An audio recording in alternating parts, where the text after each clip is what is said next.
Hi అండి. ఈరోజు మనం వంకాయ ఉల్లికారం ఎలా చేసుకోవాలో చూద్దాం. నేను పేస్ట్ ప్రిపేర్ చేసేటప్పుడు వీడియో తీయలేదండి, మర్చిపోయాను. అప్లోడ్ చేద్దాం అనుకోలేదు, తర్వాత అప్లోడ్ చేద్దాం అనిపించి చేశాను. ఫస్ట్ మీరు ఒక అరకిలో వంకాయలు, ఫ్రెష్ వంకాయలు తీసుకొని 3 మీడియం సైజు ఉల్లిపాయలు, కొంచెం 3-4 రెమ్మలు వెల్లుల్లి, జీలకర్ర, కారం, ఉప్పు వేసి బరకగా గ్రైండ్ చేసుకుని ఆ పేస్ట్ని ఇలా గుత్తి వంకాయ ఇలా కట్ చేసుకొని వంకాయల్లో మనం స్టఫ్ చేసుకోవాలి. స్టఫ్ చేసుకొని కొంచెం వెడల్పాటి బాణీ తీసుకోండి. మా ఇంట్లో అవైలబిలిటీ లేదు, అందుకే నేను చిన్నది తీసుకున్నాను.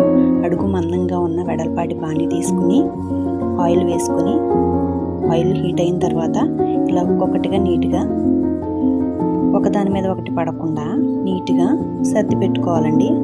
మొత్తం అన్నీ కూడా మనం ప్లేసెస్ని అడ్జస్ట్ చేసి నీట్గా సర్దుకొని పెట్టుకోవాలి.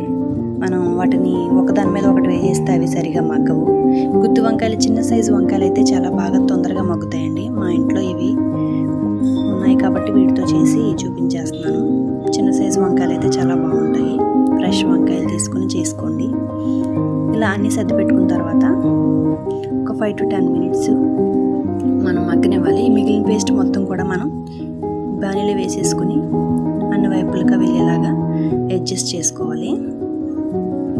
ఇలా మొత్తం కూడా అన్ని వైపులకి వెళ్ళేలాగా అడ్జస్ట్ చేసుకొని నీట్గా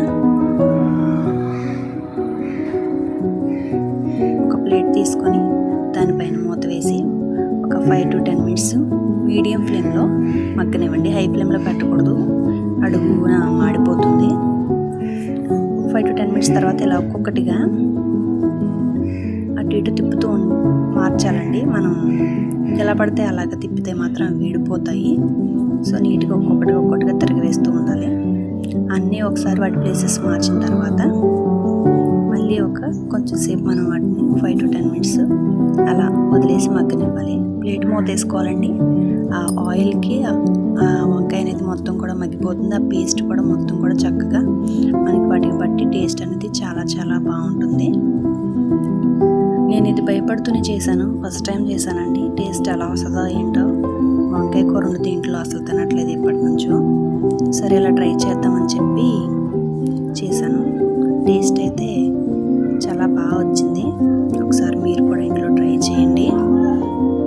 ఇలా అన్నీ ఒక్కొక్కటిగా నీట్గా మనం టైం తీసుకున్నా సరే విడిపోకుండా చక్కగా నీట్గా అన్నీ కూడా వాటి ప్లేసెస్ని మార్చి అటు ఇటు తిప్పుతూ చేసిన తర్వాత అవి ఫ్రై అయిపోయిన తర్వాత పైన కొత్తిమీర గార్నిష్ చేసుకుంటే చాలా చాలా బాగుంటుంది. ఆ గార్నిష్ చేసుకున్న తర్వాత ఒక 5 నిమిషాల తర్వాత సర్వ్